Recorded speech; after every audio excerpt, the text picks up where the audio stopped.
Bonsoir. Abus de pouvoir du président ou politique politicienne des démocrates. Le début cette semaine des auditions publiques au Congrès marque un tournant important dans l'enquête sur une éventuelle mise en accusation de Donald Trump.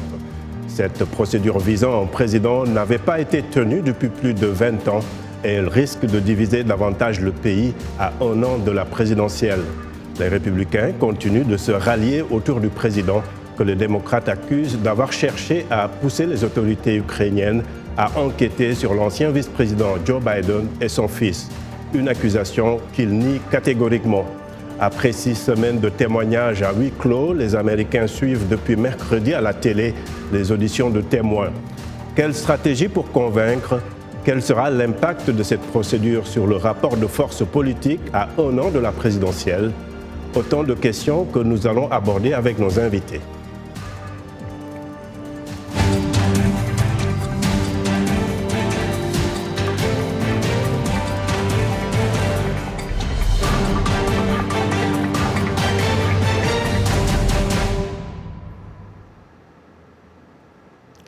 Bienvenue à ce nouveau rendez-vous de Washington Forum. Mercredi, 2 témoins clés ont ouvert la série d'auditions au Congrès. Il s'agit de Bill Taylor, l'ambassadeur américain par intérim à Kiev, et George Kent, haut responsable du département d'État, spécialiste de l'Ukraine. 2 témoins sur lesquels les démocrates comptent pour convaincre l'opinion que le président Donald Trump a commis des actes passibles de destitution. Alors nous allons retrouver tout de suite Arzouma Compaoré qui suit les débats pour nous au Congrès. Alors bonsoir Arzouma. Bonsoir Abdou. Qu'est-ce qu'on peut retenir jusque-là de cette première journée ? Alors, tout a commencé vers 10h du matin. Adam Schiff, le président de la commission du renseignement de la Chambre, a pris la parole avant d'introduire William Taylor et George Kent, 2 diplomates, qui avaient déjà raconté à huis clos ce qu'ils considèrent comme des efforts déployés par les proches du président pour forcer l'Ukraine à enquêter sur Joe Biden. Chacun d'eux est longuement revenu sur les enjeux stratégiques, politiques et sécuritaires de la coopération avec l'Ukraine, entre l'Ukraine et les États-Unis, avant de passer à l'étape des questions-réponses. Alors je vous propose ici cet élément de Catherine Gibson qui revient sur le premier jour d'audience et la réponse républicaine de Capitol Hill. 2 diplomates américains témoignant pour la première fois en public sur des allégations soutenant que le président Trump a délégué la politique étrangère des États-Unis en Ukraine à son avocat personnel Rudy Giuliani afin de défendre ses intérêts politiques personnels. Taylor et George Kent, hauts responsables du département d'État chargé de l'Ukraine, ont déclaré aux législateurs que M. Trump s'intéressait plus à l'aide fournie par l'Ukraine dans les enquêtes sur son rival politique Joe Biden et son fils qu'à la mise à disposition de 400 millions de dollars d'aide militaire approuvée par le Congrès américain. Les questions posées par cette enquête de mise en accusation sont celles-ci. Est-ce que le président Trump a cherché à exploiter la vulnérabilité de cet allié et a invité l'Ukraine à s'immiscer dans nos élections?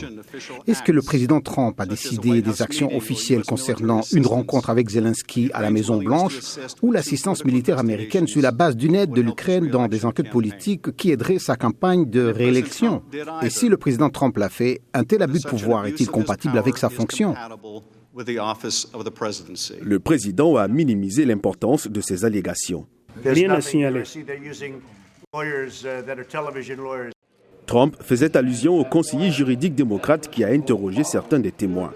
Au cours de vos décennies de service militaire et de service diplomatique représentant les États-Unis dans le monde entier, vous avez déjà vu un autre exemple d'aide étrangère subordonnée aux intérêts personnels ou politiques du président des États-Unis ? Non, Monsieur Goldman, je ne l'ai pas vu. L'argument républicain contre la mise en accusation a été résumé par les principaux alliés de Trump au Congrès. Le président Zelensky devait s'engager à mener une enquête sur les Biden avant que l'aide ne soit libérée. L'aide a été libérée et il n'a pas promis d'enquête. Monsieur Jordan, je ne me suis pas trompé à propos de ce que je vous ai dit et ce que j'ai entendu. C'est tout ce que j'ai dit. Et c'est bien ça. Ce que vous avez entendu n'a pas eu lieu. Cela n'a pas eu lieu. Le soutien du peuple américain, qui, dans les sondages d'opinion, est de plus en plus en faveur de la mise en accusation de Trump, est précisément ce que les démocrates espèrent gagner en organisant ces auditions publiques. Voilà, merci Arzouma. Alors, rapidement, peut-être, à quoi doit-on s'attendre maintenant dans les prochains jours ? Alors, la troisième personne à être entendue au cours de cette première semaine d'audition sera Marie Yovanovitch, l'ancienne ambassadrice américaine en Ukraine, rappelée sans cérémonie à Washington en mai dernier, après que Giuliani et ses alliés eurent mené ce que ses collègues et démocrates ont décrit comme une campagne de diffamation à son encontre. La commission tiendra 3 jours d'audition publique avec 9 autres témoins jusqu'à la fin de la semaine prochaine. Parmi les prochains appelés, l'ambassadeur américain auprès de l'Union européenne Gordon Sondland, l'ambassadeur Kurt Volker, le lieutenant-colonel Alexander Vindman et également l'ancienne directrice principale du Conseil de sécurité nationale, Fiona Hill. La Chambre des représentants des États-Unis au complet devrait organiser un vote sur les chefs d'accusation d'ici la fin de l'année. Décision qui déclencherait de facto un procès du président Trump au Sénat américain afin de décider s'il doit être démis de ses fonctions. Voilà. Merci beaucoup Arzouma pour ces éclaircissements. Donc, pour le débat, à présent, nous avons 3 invités. Avec moi ici, René Lec, journaliste, administrateur de CNE+, entre autres, analyste politique. Merci d'être avec nous. Merci bien, Abdou, pour l'invitation. Voilà. Et dans le Maryland, dans la région de Washington, un ancien chef du service francophone de La Voix de l'Amérique, Claude Porcella. Et à Bakersfield, en Californie, Denis Beaver, avocat basé sur place. Bonsoir à tous. Je commence avec vous, René. Les auditions ont démarré hier avec des témoins clés, comme on le dit. Certains parlent de témoins stars. Est-ce qu'ils ont fait le boulot, entre guillemets, pour les démocrates? Écoutez, je crois que l'idée pour les démocrates, c'était d'amener d'abord que leurs premiers témoins soient des gens qui ne soient pas très colorés politiquement. En fait, qui ne soient pas colorés politiquement du tout. Et c'est pour ça qu'ils ont choisi d'amener ces 2 experts, ces 2 professionnels de la diplomatie américaine, qui ont servi à la fois des présidents républicains et des présidents démocrates. Donc de ce fait, l'idée c'est qu'on ne puisse pas les accuser de parti pris ou d'opération partisane. Ça c'est la première chose. La deuxième, je crois que l'un des aspects les plus importants de ce qui s'est passé jeudi matin, ça a été la révélation par l'ambassadeur Taylor d'un coup de fil que le président Trump aurait passé à l'ambassadeur Sondland et qui aurait été entendu par un de ses assistants. Un coup de fil dans lequel Donald Trump demandait des nouvelles des investigations, avec un S à investigation. Donc beaucoup de démocrates, beaucoup de critiques du président ont considéré que cette nouvelle information était majeure. D'accord. Alors Claude, quand Bill Taylor dit que Donald Trump s'intéressait plus à l'ouverture d'une enquête sur Joe Biden qu'à la situation même en Ukraine, et quand des millions de personnes entendent des déclarations comme ça directement à la télé, qu'est-ce que cela peut avoir comme effet? Écoutez, tout dépend. Je ne pense pas que ces auditions aient fait changer d'opinion les Américains. Ceux qui sont partisans de la destitution du président continuent de l'être.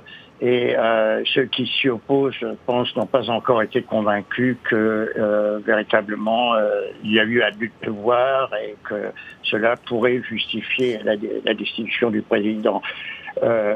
Comme votre correspondant l'a indiqué, il y a encore 9 autres témoins. Est-ce que ça va changer les choses? Je ne sais pas. Mais il faut bien se mettre dans la peau de ces millions d'Américains qui ont suivi le débat hier. Pour beaucoup, c'est une affaire... vous savez, si vous habitez dans le Midwest, vous vous intéressez pas beaucoup à ce genre de choses. Ces débats, c'est essentiellement pour un public washingtonien, pour les élites. Alors quand l'ambassadeur Taylor parle du danger mis en jetant l'aide militaire à la Russie, à l'Ukraine, pardonnez-moi, ça pose un problème de sécurité, non seulement pour les Ukrainiens, mais aussi pour les États-Unis et leurs alliés. Je pense que ça passe un peu au-dessus de la tête de l'Américain moyen. D'accord. Et vous, Denis Beaver, êtes-vous convaincu par ce que vous avez entendu ou vu hier des diplomates qui semblent incriminer des proches du président? Je pense pas. Alors, vous savez que le fils du Biden, Hunter Biden, Hunter c'est chasseur, et lui, qu'est-ce qu'il chassait? Du fric, du pognon. À mon avis, Trump avait bien raison de poser des questions, puisque une question de corruption. Tu as le fils d'un mec qui veut devenir président, alors c'est dangereux. À mon avis, la plupart des Américains sont pour Trump, pensent que c'est vraiment politique, blablabla, et on s'en fiche complètement. Vous n'êtes pas du tout convaincu par cette procédure, alors, si je vous comprends bien. C'est, si j'ose le dire, hein, c'est pas très gentil, mais une bande de connards. C'est vraiment... on va essayer de se respecter quand même. René, et notre ami Denis Beaver n'est pas du tout convaincu. Il y a quand même des millions d'Américains qui veulent savoir ce qui se passe. Écoutez, ce que Claude a dit tout à l'heure, je crois, est intéressant quand il dit qu'au fond, il faut qu'on fasse très attention. Il y a 2, 3, 4, je ne sais combien d'Amérique. Et c'est vrai que quand on vit un peu comme nous ici, sur la côte nord-est des États-Unis, dans le couloir Boston, New York, Washington, jusqu'à Miami, la réalité n'est pas tout à fait la même quand on est au milieu du pays, à l'intérieur du pays, dans l'interland, comme on dit. Et c'est vrai que les perceptions ne sont pas tout à fait les mêmes. Je crois que ces deux Amériques un peu Est-ce que c'est ce qui a poussé peut-être Nancy Pelosi à hésiter pendant longtemps? Exactement. Je pense qu'elle savait que bon, les libéraux, les démocrates, même certains indépendants en zone urbaine étaient plus ou moins convaincus par rapport à cette question de la destitution, mais ce n'était pas le cas pour l'essentiel de l'Amérique profonde, comme on dit. Donc je crois que ça c'est intéressant. Mais le dernier, je voulais rapidement réagir à ce que disait Denis. C'est intéressant ce qu'il dit, parce que les démocrates doivent faire très attention, hein, parce qu'à terme, il ne faut pas oublier que la question de Hunter Biden et la question de sa position dans un conseil d'administration de la société d'électricité en Ukraine, alors que son background ne le justifie pas, c'est quelque chose qui va se poser à un moment et qui va se retourner contre Biden, je pense, à un moment ou à un autre. D'accord. Très intéressant à suivre en tout cas. Claude, les républicains disent que les démocrates cherchent à destituer un président qui est dûment élu, mais le leadership démocrate aussi courait le risque de fâcher un peu sa base. Donc ce n'était pas très facile, comme je le disais tout à l'heure, pour Nancy Pelosi. Finalement, il faut quand même... Il y a des procédures qui existent. Il fallait prouver peut-être qu'ils sont là, les démocrates. C'était pas ça l'objectif? Oui, écoutez, l'objectif de ces auditions publiques, c'est de sensibiliser une opinion qui, jusqu'à présent, ne comprenait pas exactement ce qui se passait, quels étaient les enjeux. Donc, les démocrates ils prennent un risque, hein, il faut bien dire. Parce que c'est une bataille de l'opinion. Oui, alors ils essaient, n'est-ce pas, de montrer que, avec des gens très, très crédibles, comme Taylor ou comme Kent, que ce sont des hauts responsables, des fonctionnaires très honnêtes, qui n'appartiennent pas à un parti ou à un autre, que les accusations qu'ils portent, n'est-ce pas, sont justifiées. Est-ce que ça va marcher ou non? Comme je le disais, pour le moment, l'aiguille n'a pas beaucoup changé de sens. Hein. Chacun reste campé sur ses positions. Pour revenir à ce que disait Denis, c'est tout de même George Kent a tout de même dit qu'il avait exprimé ses réserves à propos de cet emploi du fils de Hunter. Hunter. Et, parce que évidemment ça donnait une impression de conflit d'intérêts.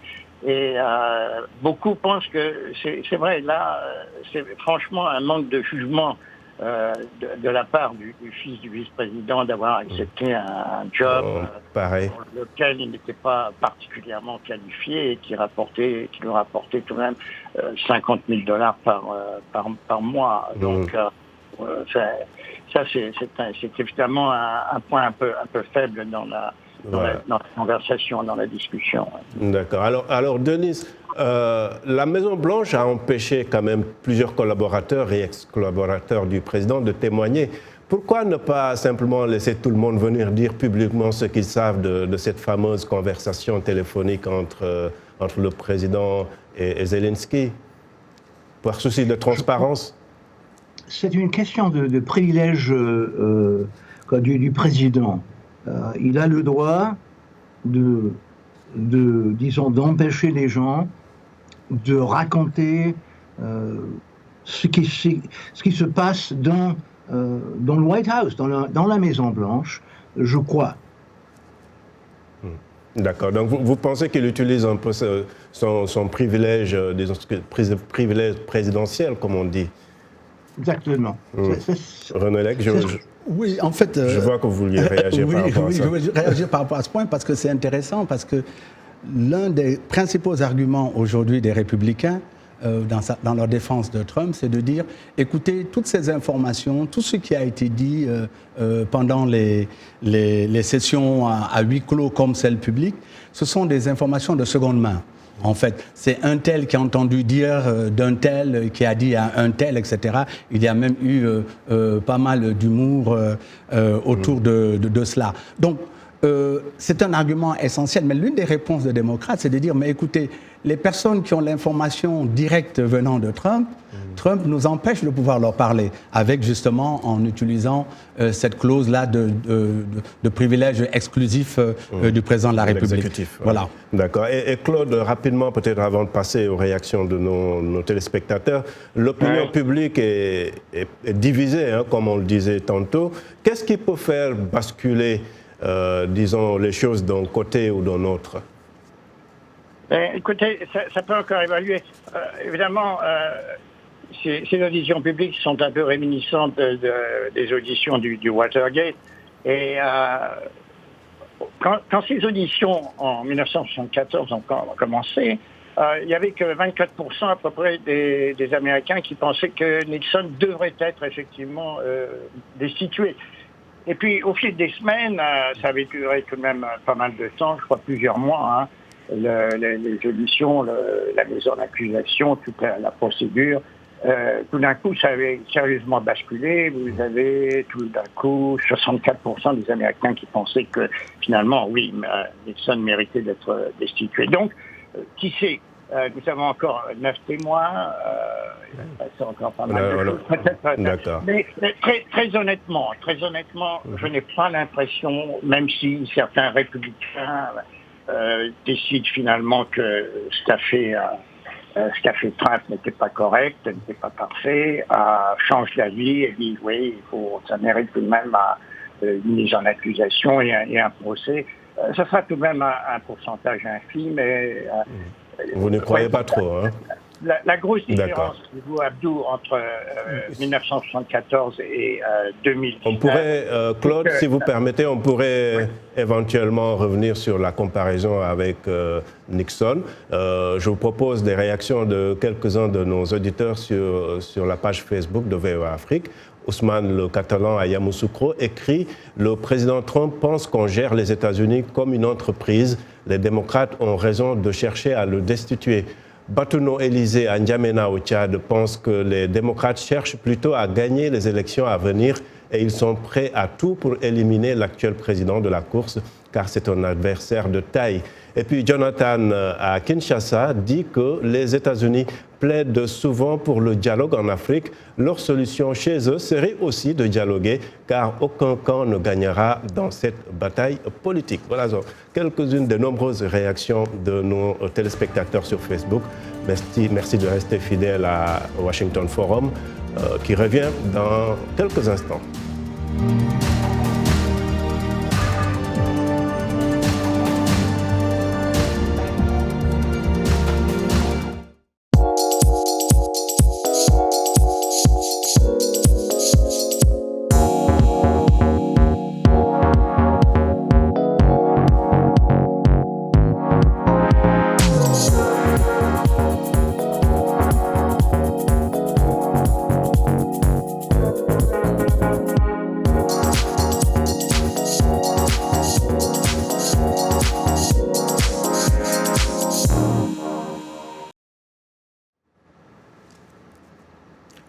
Heureux de vous retrouver pour la seconde partie de Washington Forum. Abdourahmane Dia à la présentation.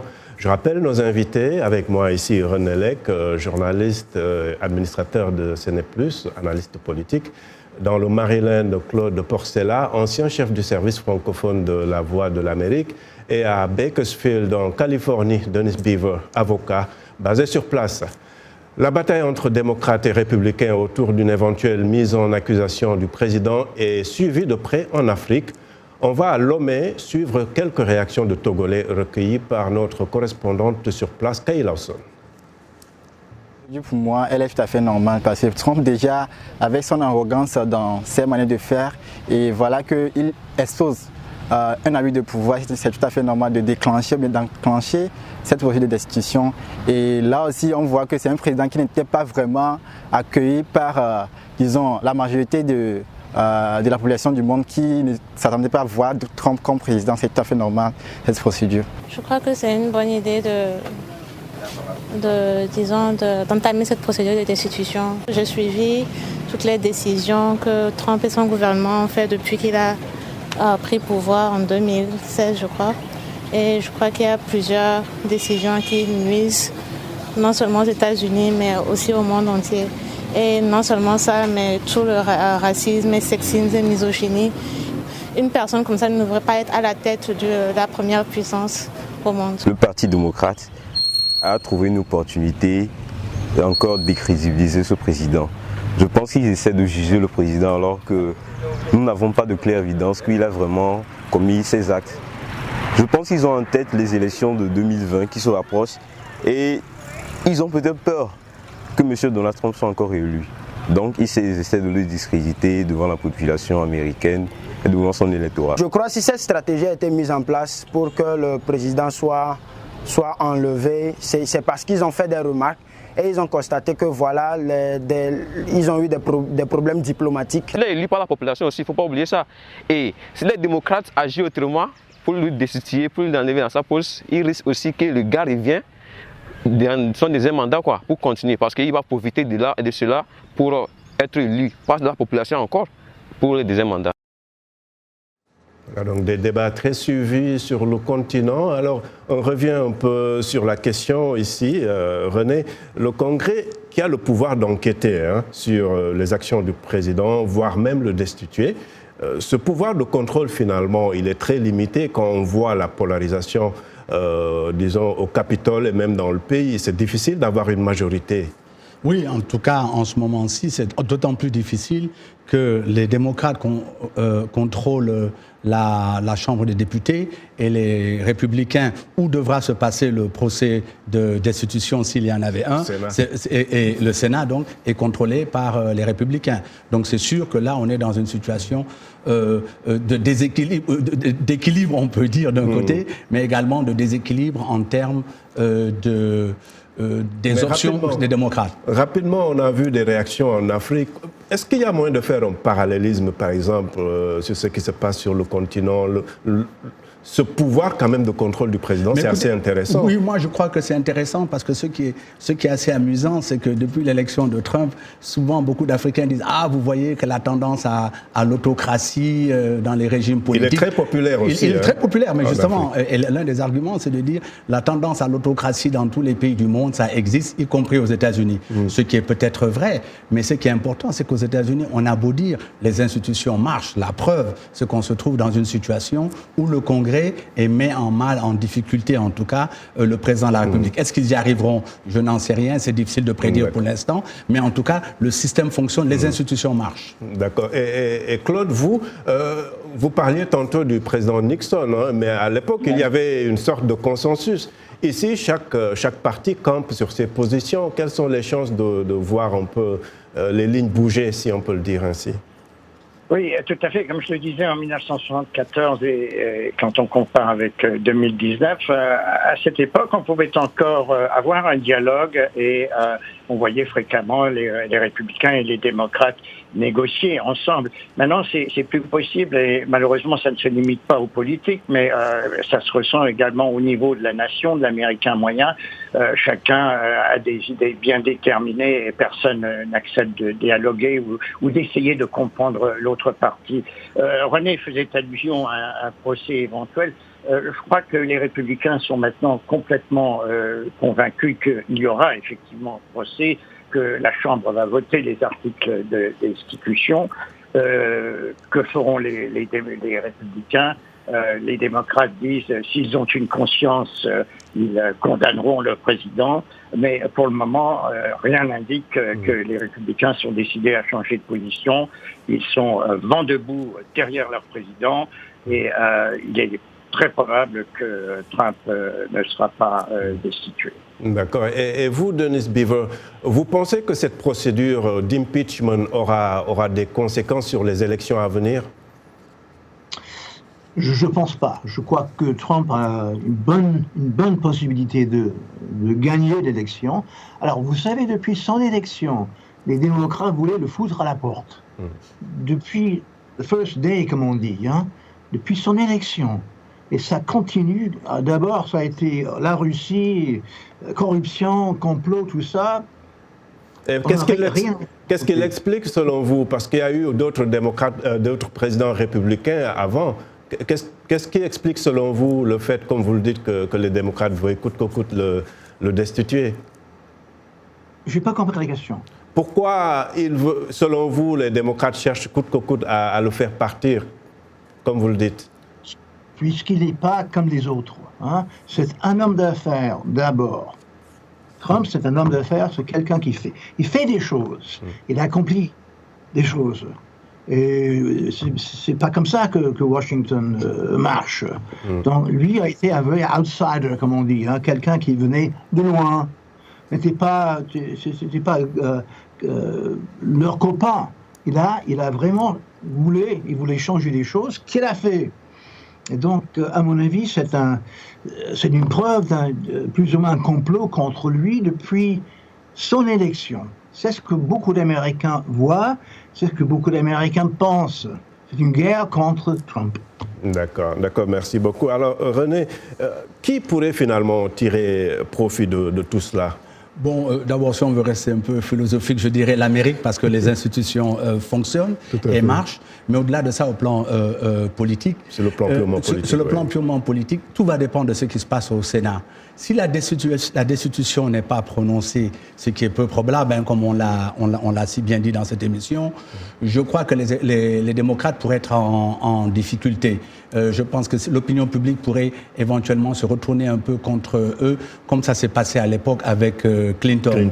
Mais si effectivement on a l'opinion publique explosive, éventuellement, et que l'opinion publique arrive jusqu'à 57, 58, jusqu'à 60% pour la destitution, alors là, Trump serait en très très grande difficulté. Et vous, Claude, qui peut tirer profit de tout cela?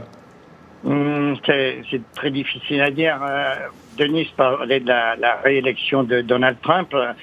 On ne peut pas l'exclure. Vous savez, si l'économie reste bonne, et quand on voit le désarroi des démocrates qui souffrent d'un surplus de candidats, un nouveau vient de s'ajouter déjà à la liste, ils sont maintenant 18, et personne n'arrive vraiment à sortir du lot. Les chances de Donald Trump restent relativement bonnes pour être réélu. Et vous, Denis, vous pensez que toute cette procédure, tout ce que le président parle de cirque, vous pensez que tout cela finalement va galvaniser les troupes, disons, au sein du Parti républicain? Je pense, oui, tout à fait. C'est exactement ce que je pense. C'est plus ou moins, c'est rigolo quand on écoute leur témoignage. Il n'a pas fait grand-chose. Au contraire, il a été, à mon avis, il était obligé de poser des questions sur ce monsieur Hunter, ce chasseur Biden. Chassait quoi? Oh non. Merci beaucoup. Nous arrivons au terme de ce Washington Forum. Merci à nos invités et à vous qui nous avez suivis. Vous pouvez retrouver cette émission sur notre page Facebook et sur Internet, sans oublier nos télépartenaires sur le continent. Je remercie toute l'équipe. À très bientôt. Au revoir.